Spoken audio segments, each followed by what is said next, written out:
everybody, welcome to today's topic. As you know of the recent events happening in Russia and Ukraine, this video topic is very close to my heart because it's about space exploration.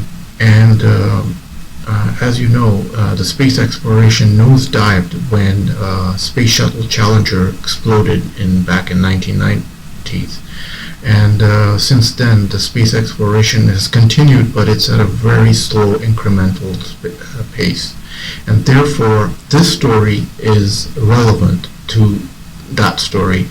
And that's the reason I'm making the video, is because space exploration is something so close to mankind that we shouldn't prevent it from further enhancing our abilities.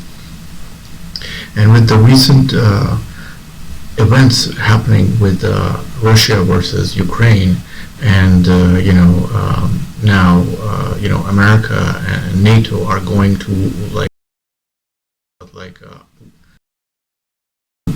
NATO and Russia, they're at odds with each other, back to the Cold War era, it seems, and they're at almost on DEFCON 1.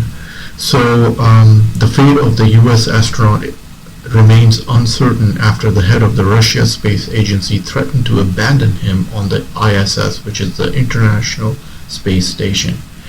Now, things like this shouldn't happen on things to do with space exploration or any humanities topics, because if there's a conflict between party A and party B in some remote region of Earth, what has space exploration or humanities to concern itself with? That's the bottom line. And there should be a treaty signed by all the countries of the world that in certain things of the world that space exploration should not be affected.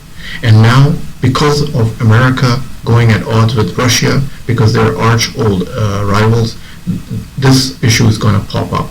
And an innocent astronaut, his life is in jeopardy as we speak. And that's what I'm going to talk about. The threats from the staunch Putin ally came alongside a steady stream of social media outbursts since Russia launched its full-scale invasion, as you know, of Ukraine in February 24th.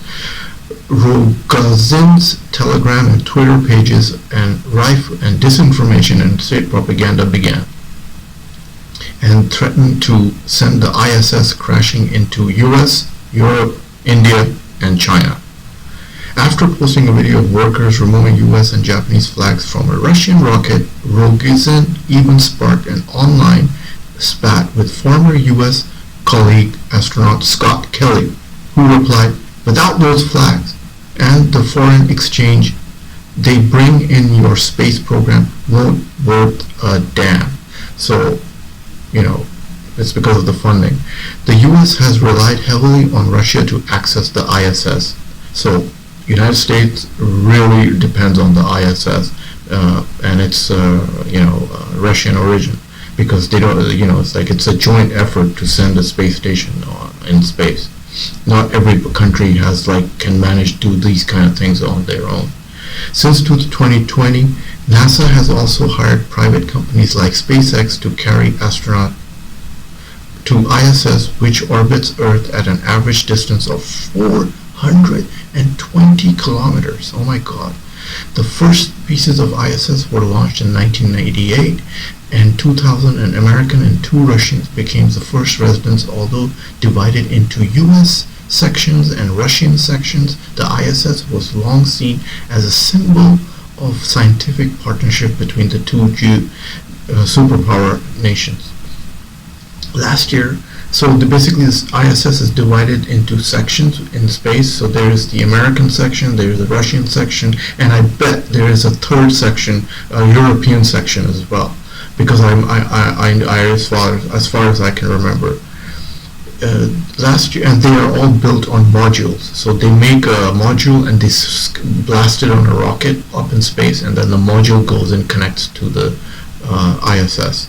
Last year, Russia announced that it would be withdrawing from the ISS in 2025. Looks like that's not happening because now it's going to probably halt even sooner. In January, NASA revealed plans to decommission the ISS in 2031 and send it crashing into the South Pacific Ocean. Van He arrived at the ISS in April 9, 2021. Next week, he will break Scott Kelly's record for the longest time spent in space by a U.S. astronaut. Well, he's also going to make a record for staying the most and not coming back. Including Van Harry, there are currently 7 people aboard the ISS, 4 Americans, 2 Russians, and a German.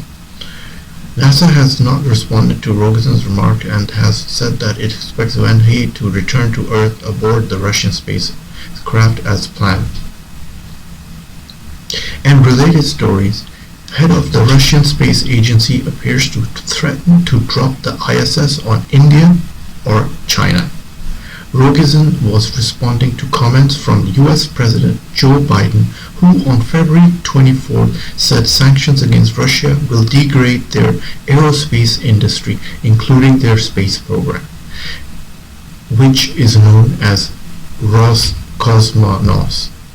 On March 5, social media post, state-owned Russian news agency described Rogozin's retort as a joke. Related story from 1961, Vladimir Komarov, the cosmonaut, launched into space knowing he wouldn't come back alive.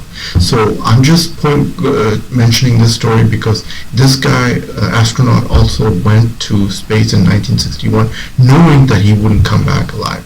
So that's the only reason. But the links to the both articles are given inside the video's description box. I thought I'd make a video on this because this is a very sad subject, and I wish the best outcome for the astronauts up in space, and hope there will be positive light in the end of the tunnel. And click like if you like the video, click the red button to see more of the videos, and ta-ta from Shadi. Enjoy this video? Then must have a look at these videos.